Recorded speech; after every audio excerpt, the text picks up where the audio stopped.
Assalamualaikum warahmatullahi wabarakatuh.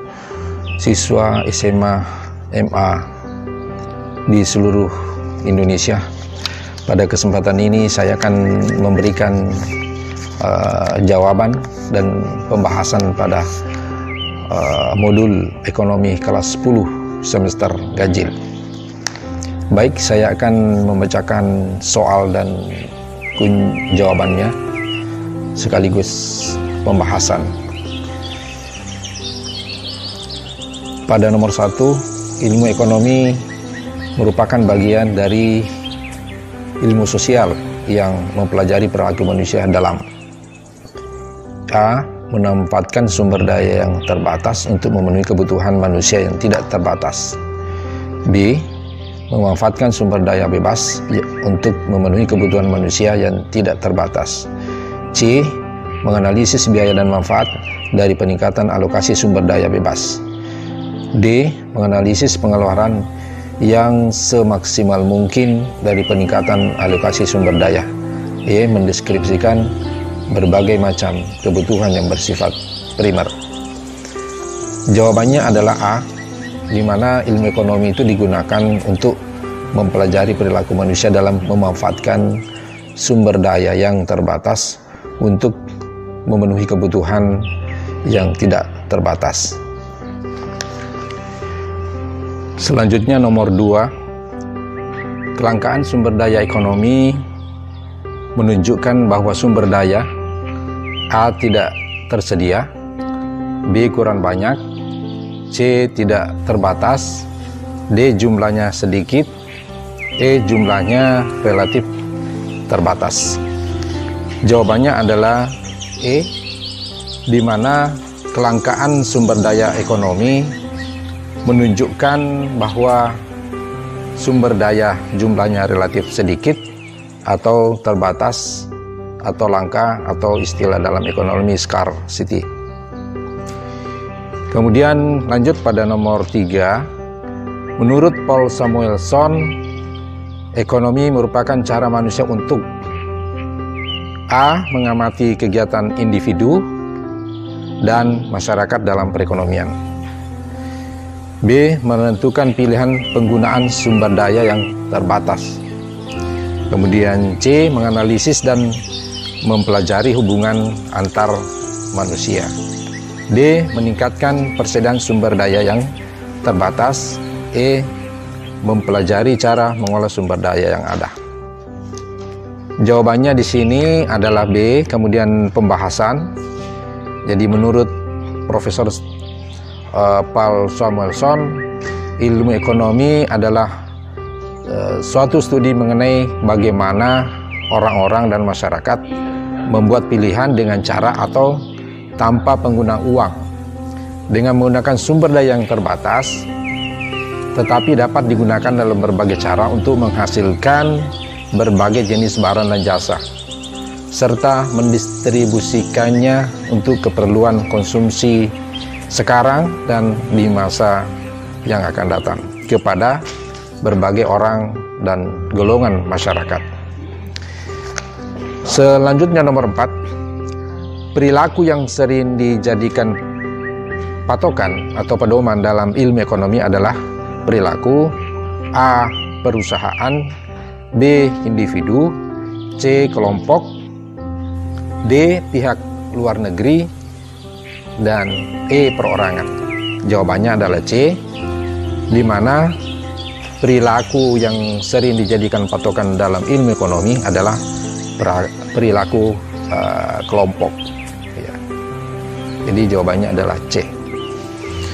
Lanjut nomor 5, terjadinya biaya peluang dikarenakan A. barang yang ditawarkan heterogen, B.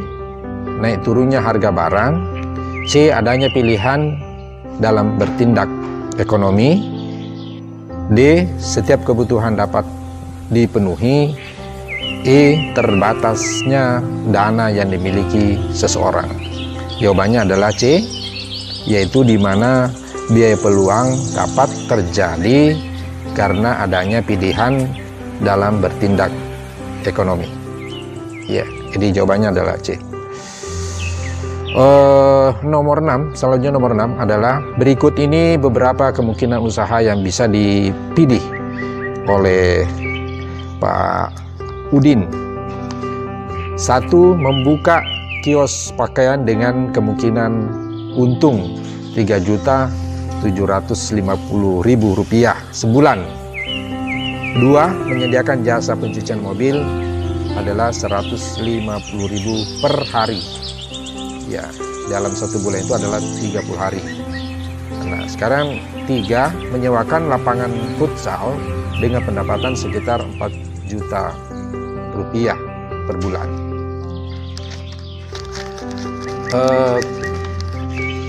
Kita melihat jika usaha yang dipilih adalah menyewakan lapangan futsal, maka biaya peluangnya atau biaya yang dikorbankan atau biaya peluangnya adalah, ini bisa kita catat ya, yaitu ya ini saya bacakan dulu opsinya dulu, pilihannya A Rp3.750.000, kemudian B Rp4 juta,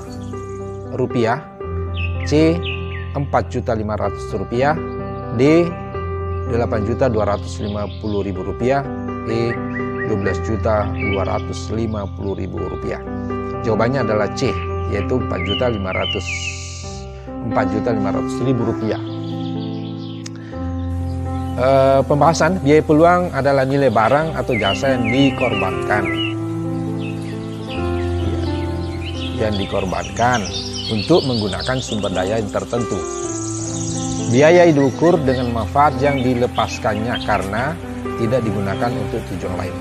Besarnya biaya peluang dari soal di atas adalah Rp4.500.000. Keputusan untuk menyewakan lapangan futsal telah menghilangkan, karena kita menghilangkan biaya peluang untuk menyediakan jasa pencucian mobil dengan penghasilan Rp150.000 per hari atau Rp4.500.000 per bulan.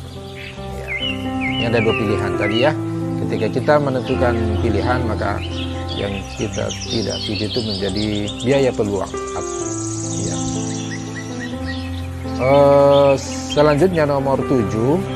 Setiap bulan Rani selalu rutin periksa ke puskesmas. Kebutuhan Rani termasuk dalam kebutuhan A. sekarang, B. yang akan datang, C. primer, D. jasmani, E. individu. Jawabannya adalah D, ya, di mana kebutuhan jasmani adalah kebutuhan yang berkaitan dengan pemenuhan kebutuhan fisik atau badan seseorang yang harus segera dibutuhkan. Jadi jawabannya adalah D, itu adalah kebutuhan jasmani. Ya. 8. Di desa Sukamakmur terdapat banyak industri penyamakan kulit sapi. Sebelum ada industri tersebut, air bersih bukanlah barang langka. Setelah ada limbah industri, air bersih menjadi barang langka. Salah satu cara untuk mengatasi kelangkaan tersebut adalah A. Sumber air bersih didatangkan dari daerah lain yang kelebihan air bersih. B. Pemerintah memberikan sanksi kepada pelaku yang membuang limbah sungai di sungai. C. Pemerintah mengharuskan pengelolaan industri untuk memiliki dan menggunakan alat pengolah limbah. D. Pemerintah membantu masyarakat dalam hal membuat sumur untuk mendapatkan air bersih. D. E. Pemerintah menutup izin usaha perusahaan yang melakukan pencemaran. Nah, jawabannya yang mana? Jawabannya adalah C. Pembahasannya di mana untuk mengatasi masalah kelangkaan air bersih tersebut, pemerintah seharusnya membantu masyarakat membuat sumur untuk mendapatkan air bersih. Diharapkan pembangunan sumur tersebut dapat membantu masyarakat memenuhi kebutuhan air bersih untuk kehidupan sehari-harinya. Kita lanjut nomor 9 sekarang. Berikut ini adalah aspek yang dipelajari dalam ilmu ekonomi mikro, ya, ekonomi mikro. Ada 2 aliran ekonomi itu secara teori ada mikro dan makro. Sekarang adalah mikro. Ya. Berikut ini adalah aspek yang dipelajari dalam ekonomi mikro adalah A. Pertumbuhan ekonomi, B. Inflasi, C. Pengangguran, D. Jumlah uang beredar, E. Mengoptimalkan keuntungan usaha. Jawabannya adalah A. Ya, di mana aspek yang dipelajari dalam ekonomi mikro antara lain mengoptimalkan keuntungan usaha, mencapai kepuasan maksimum, dan penghematan sumber daya atau faktor produksi. Sekarang nomor 10, ilmu ekonomi deskriptif adalah gambaran keadaan ekonomi dengan mengumpulkan semua kenyataan penting yang berhubungan dengan persoalan ekonomi atau topik tertentu. Ya. Kemudian B, cara bekerjanya sistem ekonomi sebagai suatu keseluruhan. C, cara bekerjanya sistem ekonomi secara partikular. D, suatu metode pemecahan masalah ekonomi dengan cara pengumpulan, pengolahan, analisis, penafsiran, dan penyajian data dalam bentuk angka-angka secara statistik. E, cabang ilmu ekonomi yang khusus yang mempelajari bagian-bagian kecil dari keseluruhan kegiatan perekonomian. Jawabannya adalah A, di mana ilmu ekonomi deskriptif itu adalah gambaran keadaan ekonomi dengan mengumpulkan semua kenyataan penting yang berhubungan dengan persoalan ekonomi atau topik tertentu. Iya, sekarang kita lanjut pada nomor 11. Ya, nomor 11. Hasrat yang timbul dalam diri manusia yang jika tidak terpenuhi dapat memengaruhi kelangsungan hidupnya disebut A. Kemampuan, B. Keinginan, C. Kebutuhan, D. Skala prioritas, E. Pilihan. Yang jawabannya yang mana? Jawabannya adalah B, di mana kebutuhan adalah hasrat yang timbul dalam diri manusia yang jika tidak terpenuhi dapat memengaruhi kelangsungan hidup manusia itu. Nomor 12, ya, nomor 12 adalah berikut ini yang bukan menjadi ciri dari ekonomi syariah adalah A. Ekonomi syariah merupakan sebuah sistem Islam yang bersifat universal. Kemudian B. Kegiatan perekonomian dalam Islam bersifat pengabdian. C. Kegiatan ekonomi dalam Islam memiliki sebuah cita-cita yang luhur. D. Adanya pengawasan yang dilakukan dan ditetapkan dalam kegiatan ekonomi Islam. E. Kegiatan ekonomi untuk mencari keuntungan semata. Nah, yang mana ya jawabannya? Jawabannya adalah A. Jawabannya adalah E. Jawabannya adalah E, di mana ciri-ciri dari ekonomi syariah itu sebagai berikut. A. Ekonomi syariah, ya, ciri-cirinya ada 4 di sini. 1. Ekonomi syariah merupakan sebuah sistem Islam yang bersifat universal. Kemudian yang kedua, kegiatan perekonomian dalam Islam bersifat pengabdian. Dan ciri yang ketiga, kegiatan ekonomi dalam Islam memiliki sebuah cita-cita yang luhur. Dan D, adanya pengawasan dilakukan dan ditetapkan dalam kegiatan ekonomi Islam. Sekarang nomor 13, suatu cabang ilmu pengetahuan yang berupaya untuk memandang, menganalisis, dan akhirnya menyelesaikan permasalahan-permasalahan ekonomi dengan cara-cara Islam, yaitu berdasarkan atas ajaran agama Islam disebut A. Ekonomi makro, B. Ekonomi mikro, C. Ekonomi syariah, D. Ilmu ekonomi, kemudian E. Ekonomi murni. Jawabannya yang mana? Jawabannya adalah C, di mana ekonomi syariah itu adalah suatu cabang ilmu pengetahuan yang berupaya untuk memandang, menganalisis, dan akhirnya menyelesaikan permasalahan-permasalahan ekonomi dengan cara-cara Islam, yaitu berdasarkan atas ajaran Islam. Nomor 4, ini ada nomor 14 ya, dari 20 nomor ya, untuk pilihan ganda ya. Nomor 14, barang yang dapat langsung digunakan dikonsumsi untuk mencukupi kebutuhan secara langsung tanpa melalui proses produksi terlebih dahulu disebut apa ini? A. Konsumsi, B. Bebas, C. Ekonomi, D. Komplementer, E. Substitusi. Jawabannya adalah A, di mana barang konsumsi itu adalah barang yang dapat langsung digunakan atau dikonsumsi untuk mencukupi kebutuhan secara langsung tanpa melalui proses produksi terlebih dahulu. Ya. 15, ya, nomor 15. Contoh kebutuhan manusia menurut aktu dan sifatnya sebagai berikut. 1, ini ada option nomor ya. Nanti kita pilih ya dari beberapa pilihan yang tepat. 1, setelah mengikuti pelajaran olahraga, Budi pergi ke kantin untuk minum karena kehausan. Ya. 2, sepulang dari kerja, Pak Burhan beristirahat sambil berkaraoke. Nah, kemudian untuk menjaga kesehatannya, Bu Indri makan makanan yang bergizi. Kemudian 4, Pak Rido sebelum berangkat kerja menonton ceramah agama di televisi. Kemudian 5, Budi tidak masuk sekolah karena sakit, lalu ia pergi ke dokter untuk berobat. Contoh yang merupakan jenis kebutuhan jasmani adalah A. 1, 2, dan 3 tadi. Kemudian B. 1, 2, dan 4. C. 1, 3, dan 5. D. 2, 3, dan 4. Kemudian E. 2, 4, dan 5. Jawabannya yang mana? Dari beberapa option pilihan nomor, kemudian kita menentukan jawaban dari option A, dari A sampai E. Ya, jawabannya adalah A, yaitu adalah 1, 2, dan 3. Ya, di mana kebutuhan jasmani adalah kebutuhan yang secara alami dirasakan oleh fisik. Ya, dirasakan oleh fisik tadi yang olahraga itu,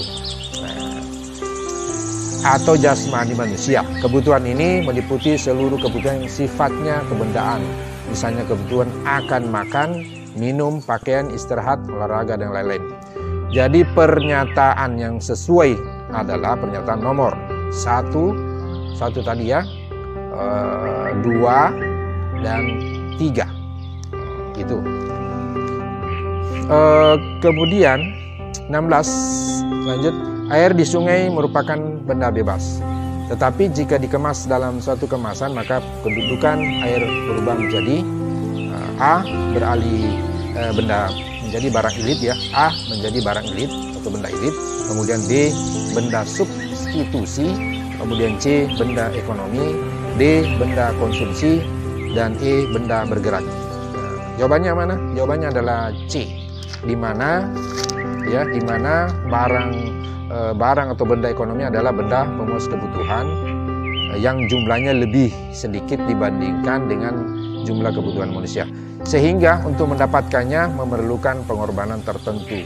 Contohnya adalah air mineral misalnya ya, tadi dikemas, ya sudah dikemas, sudah menjadi barang ekonomis, kemudian gas oksigen dalam tabung oksigen.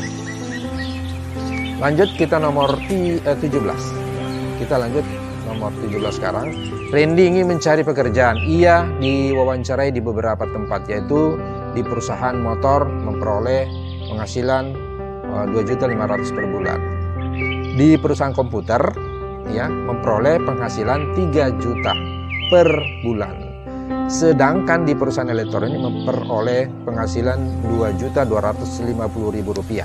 Apabila Randy memutuskan bekerja di perusahaan komputer, maka biaya peluangnya adalah ya, A. 500.000 rupiah, B. 750.000 rupiah, C. 2.250.000 rupiah, D. 2.500.000 rupiah, E. 3 juta rupiah.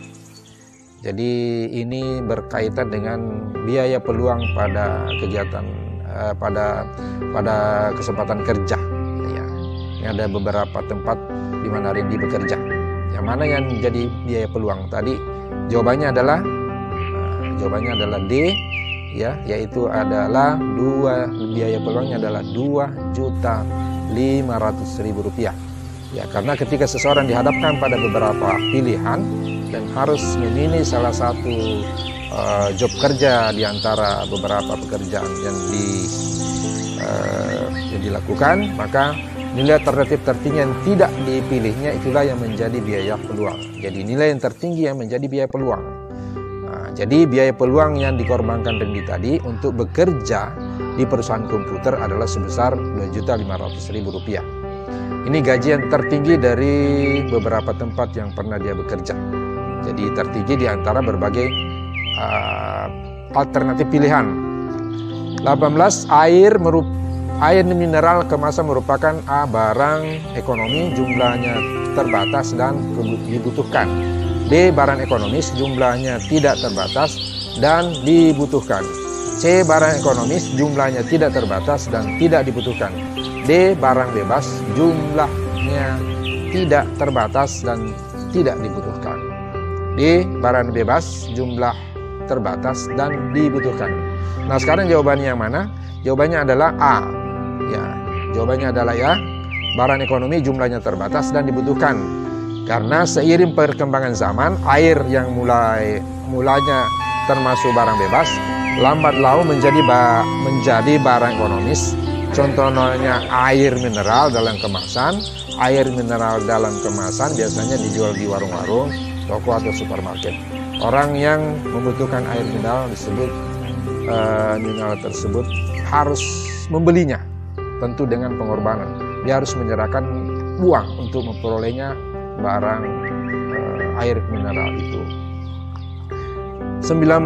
Konversi dari minyak tanah ke gas LPG merupakan langkah untuk memenuhi kebutuhan hidup masyarakat atas sumber daya yang sifatnya A. Bebas dan dapat dieksploitasi sesuai dengan kebutuhan. B. Langka atau terbatas dibandingkan dengan kebutuhan. C. Cukup untuk memenuhi kebutuhan seluruh masyarakat. D. Hanya untuk memenuhi kebutuhan sebagai masyarakat saja. E. Sangat banyak karena merupakan benda potensial yang dapat diusahakan. Jawabannya adalah B. Jawabannya adalah B. Sumber, di mana sumber daya minyak dan minyak bumi di bumi lama-kelamaan akan habis dan tidak dapat diperbaharui. Adapun kebutuhan bahan bakar sangat vital karena gas LPG masih sangat banyak jumlahnya dan dapat menggantikan fungsi minyak tanah yang sudah langka. Maka dilakukan konversi minyak dengan gas LPG.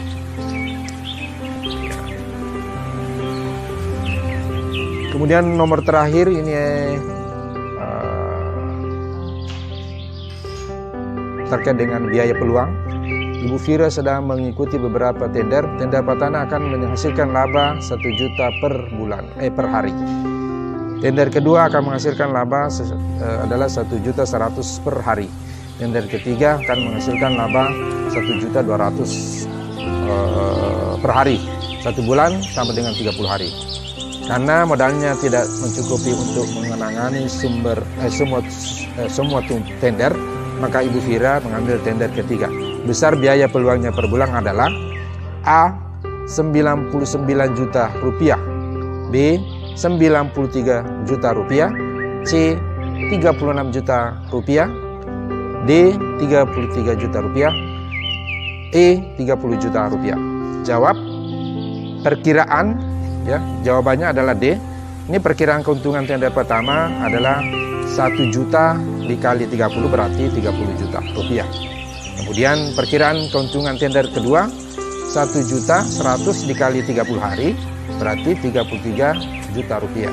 Kemudian perkiraan keuntungan tender ketiga 1.200.000 dikali 30 hari adalah sama dengan 36 juta rupiah. Jadi biaya peluang yang dikorbankan Ibu Pritika, ya Pritika tadi, ya Ibu Fira tadi untuk mengambil tender ketiga adalah sebesar 33 juta rupiah, di mana pendapatan tertinggi kedua di antara berbagai alternatif pilihan yang ada. Jadi yang tertinggi adalah 33 juta rupiah. Karena kita menentukan biaya peluang itu kita harus mengambil nilai yang tertinggi. untuk menentukan biaya peluang, karena kita mengorbankan setelah kita menentukan pilihan dalam keputusan itu. Saya kira demikian untuk jawaban dan pembahasan modul ekonomi semester 1 ya, pada halaman ya bab 1 ya, pada halaman 13 sampai halaman 19 pada modul ekonomi kelas 10 semester ganjil. Demikian siswa SMA MA seluruh Indonesia. Terima kasih banyak atas perhatiannya. Billahi taufiq wal hidayah. Assalamualaikum warahmatullahi wabarakatuh.